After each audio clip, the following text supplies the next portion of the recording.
तो hello student, जैसा कि आप लोग देख रहे थे कि हम pair of linear equation in two variable में या दो चर वाले रैखिक समीकरण में हम लोग देख चुके थे कि किसी समीकरण का आलेख किस प्रकार से खींच सकते हैं। हम लोग इसके बारे में जानते हैं। और कोई भी अगर दो चर वाला रैखिक समीकरण रहता है तो उस रैखिक समीकरण का, ठीक ना, एक्स अक्ष पर कोई बिंदु c बटा b इंटू 0 पर प्रतिच्छेद करता है और y अक्ष पर, ठीक है, 0 इंटू c बटा a पर प्रतिच्छेद करता है। ये हमने दो पॉइंट देख लिए थे और इससे संबंधित हम लोग आलेख के बारे में भी जानकारी प्राप्त कर लिए थे कि दो चर वाले रैखिक समीकरण में किस प्रकार के आलेख हम लोग खींचते हैं। तो आज हम लोग दो चर वाले रैखिक समीकरण से संबंधित दो फॉर्मूलाओं के बारे में जानकारी प्राप्त, जैसे कि दो समीकरण, जैसे कि अगर दो चर वाले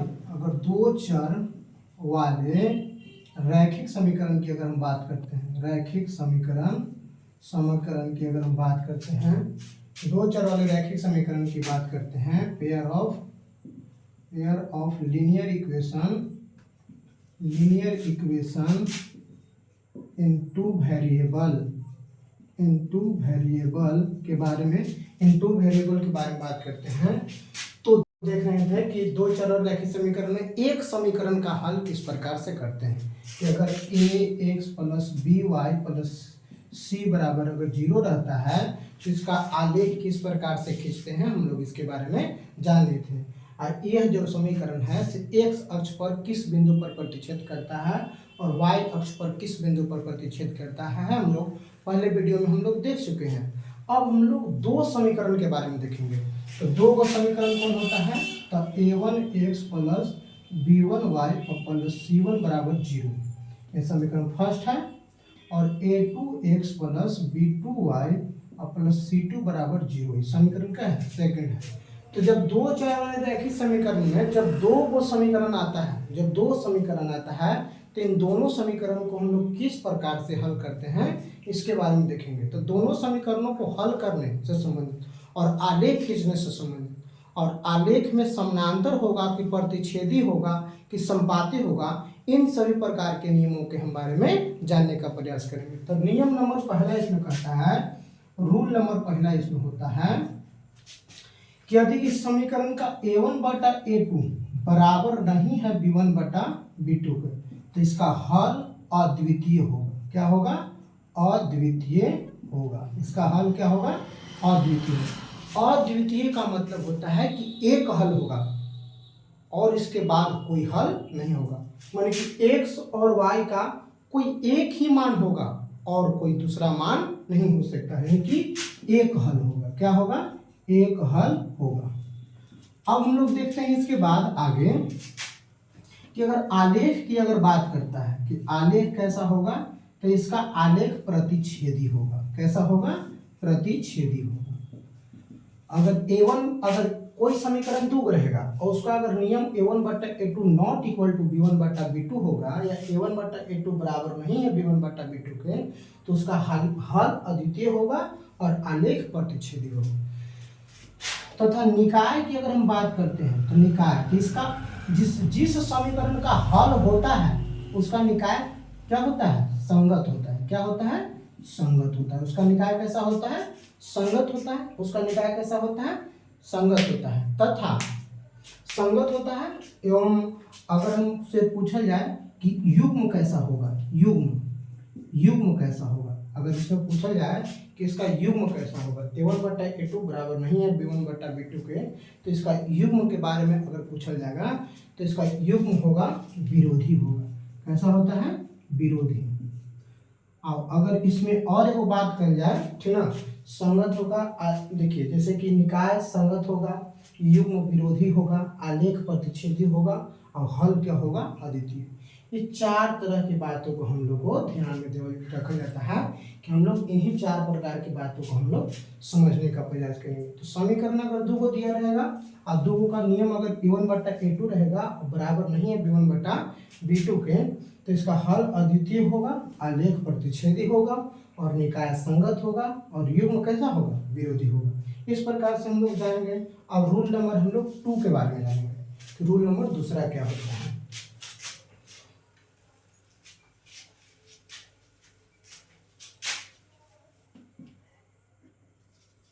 तो a1/a2 बराबर b1/b2 और बराबर नहीं है c1/c2। तो इसका जो आलेख हल होगा ना वो कोई हल नहीं होता है, कोई हल नहीं होता है, कोई हल नहीं होता है। और आलेख जो होता है वो आलेख कैसा होता है, तो आलेख समानांतर होता है। कैसा होता है, समानांतर होता है।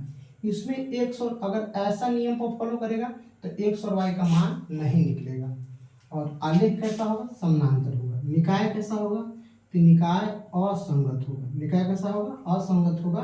और तथा क्या होगा, अविरोधी होगा। इसके होगा अविरोधी होता है।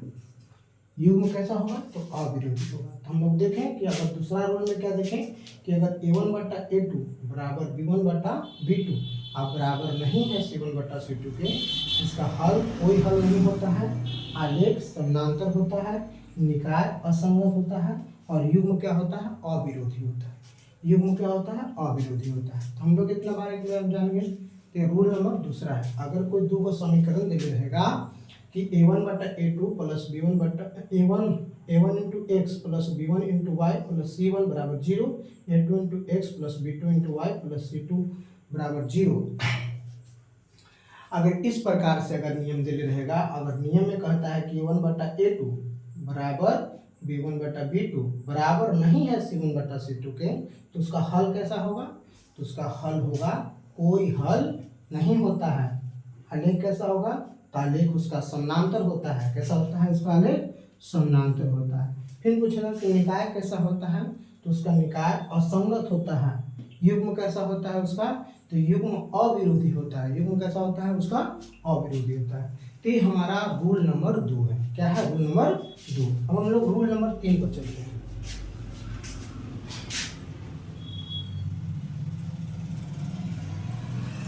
रूल नंबर 3 में कहता है कि अगर तीनों बराबर हो तो इसका हल क्या होगा, तो इसका हल अनेक हल होगा।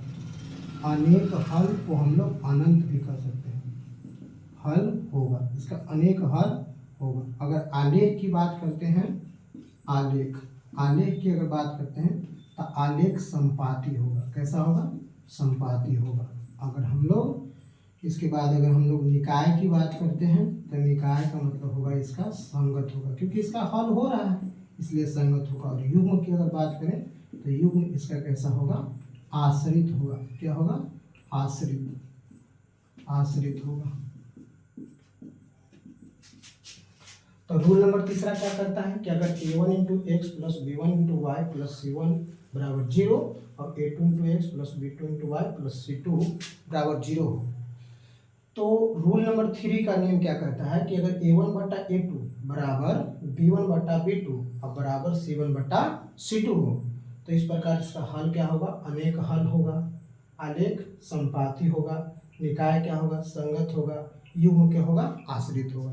तो इस प्रकार के नियम से हम लोग जान गए कि हल कैसा होता है, संपाती, संगत, आश्रित हो गया। अब हम लोग आगे देखेंगे इसके बारे में हम लोग जानकारी। 3 रूल, तो 2 समीकरण जब भी रहता है तो दोनों समीकरण में हम लोग देखते हैं कि हमारा 3 को ही रूल फॉलो करता है। अब तीनों रूल को किस प्रकार से लागू होता है हम देखिए, सब पर एक एग्जाम्पल देते हैं।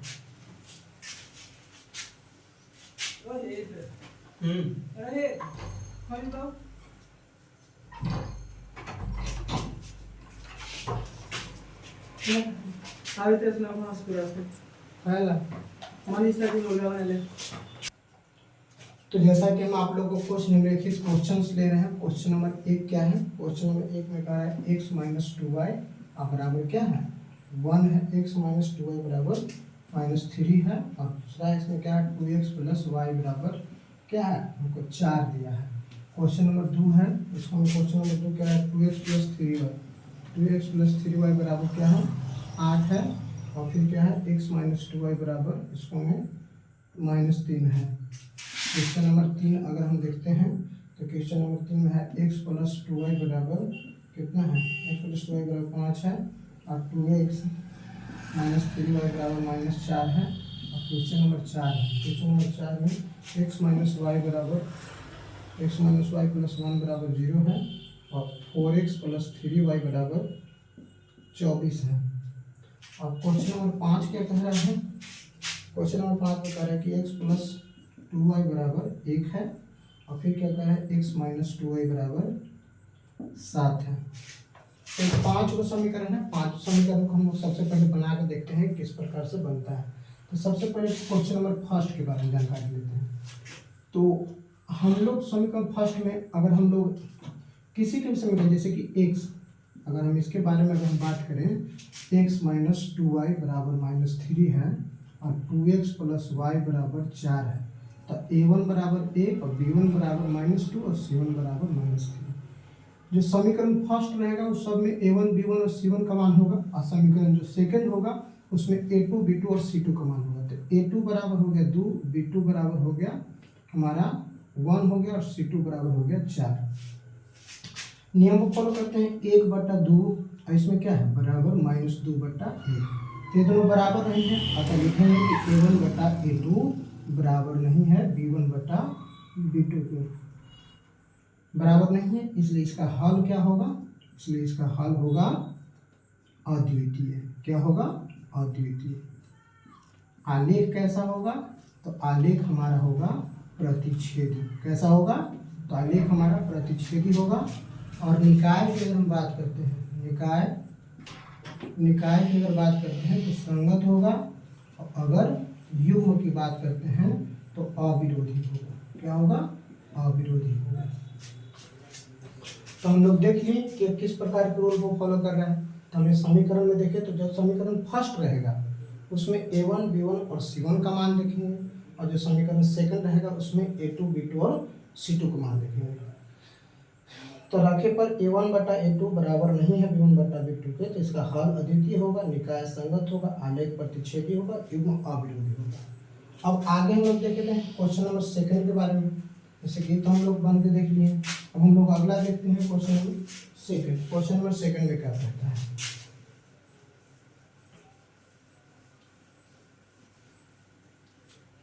क्वेश्चन नंबर सेकंड में कह रहा है कि 2x प्लस 3y बराबर 8 और x माइनस 2y बराबर माइनस 3। तो a1 के मान 2 और b1 के मान 3 और c1 के मान 8। a2 का मान 1 हो जाएगा, अब b2 का मान हो जाएगा -2 और c2 का मान हो जाएगा -3। तो ये 2/1 हो जाएगा, बराबर नहीं है 3/-2 का।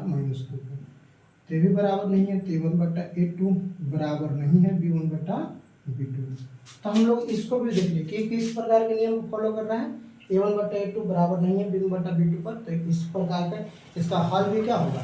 अद्वितीय होगा, आलेख होगा प्रतिच्छेदी होगा, निकाय कैसा होगा? तो निकाय संगत होगा, और युग्म कैसा होगा? तो अविरोधी होगा। ये भी हम लोग देख लिए। अब हम लोग आगे देखते हैं रूल नंबर तीसरा के बारे में। अब देखेंगे तो x प्लस 2y बराबर 5 और 2x माइनस 3y बराबर क्या होगा? -4। तो a1 बराबर 1 और b1 बराबर 2 और c1 बराबर 5। a2 बराबर 2 और b2 बराबर -3 और c2 बराबर -4। तो 1/2 इसमें भी हो गया, और इसमें आ गया 2/-3। तो ए भी बराबर नहीं है, अतः लिखेंगे कि a1/a2 not equal to b1/b2। सब का यही नियम आ रहा है। तो इसलिए इसका आलेख कैसा होगा? तो प्रतिच्छेदी होगा, हल कैसा होगा? तो अद्वितीय होगा, निकाय कैसा होगा? तो संगत होगा, और युग्म कैसा होगा?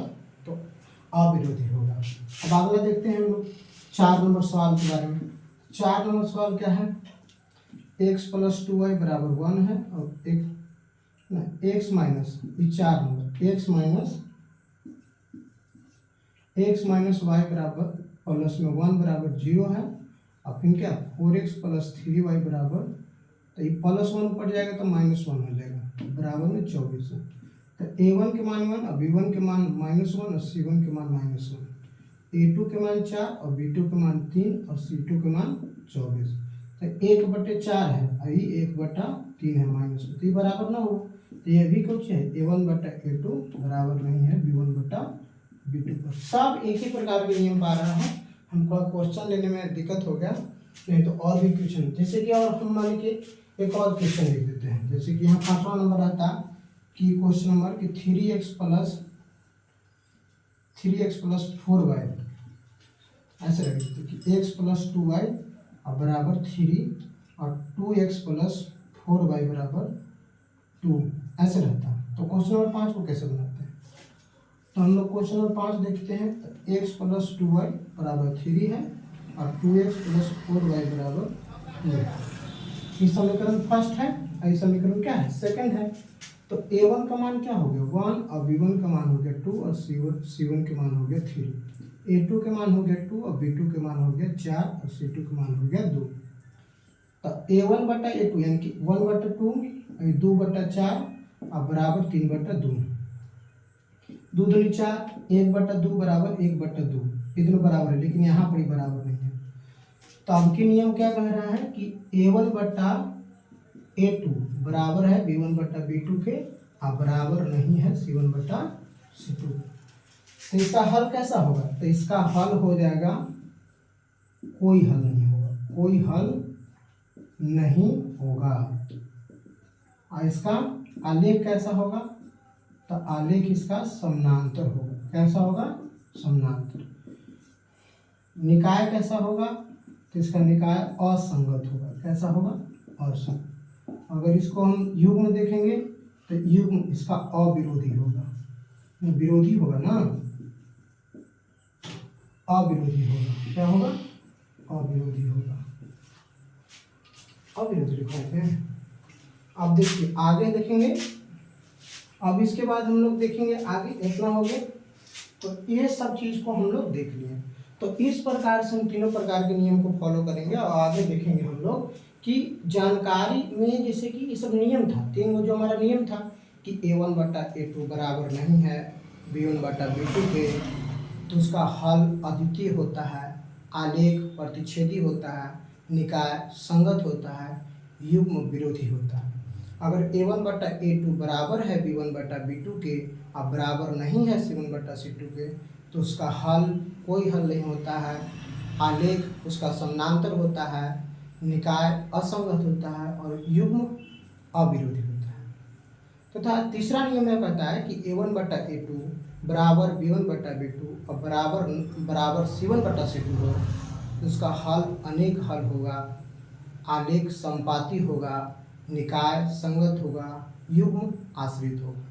तो इस प्रकार के नियम को हम जांच करने के सीखेंगे। अब हम लोग अगला वीडियो में इससे संबंधित 2 जो समीकरण हमको मिला था, वो दोनों समीकरण को हम लोग क्या करेंगे? दोनों समीकरण से आलेख देखने का प्रयास करेंगे और आलेख कैसे खींचा जाता है 2 समीकरण से, उसके बारे में सीखेंगे। तो आज के लिए बस इस वीडियो में इतना ही। अगर मेरा वीडियो अच्छा लग रहा है तो आप लोग चैनल को सब्सक्राइब करें, लाइक करें तथा वीडियो के ज़्यादा से ज़्यादा दोस्तों के पास शेयर करें।